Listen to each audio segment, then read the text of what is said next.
தயவாக வினிமேலும் உயிரை காத்து சண்முகனே அதிகார்த்தம் துயரம் தீர்ப்பார்.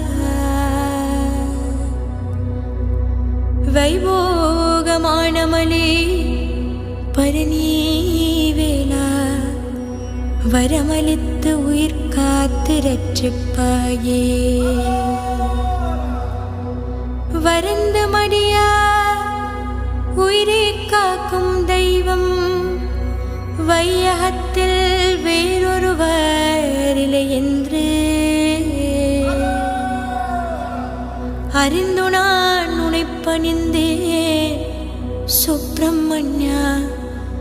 ஆதரித்து பிராணபயம் தீருமையா. திரிந்தலைந்து 6 திங்களாக சிறையிருந்து களிப்பூந்து சின்னம்மானே பருந்தவரே மயிலேறும் பரநீவேலா பண்பாக உயிர் காத்து ரட்சிப்பாயே.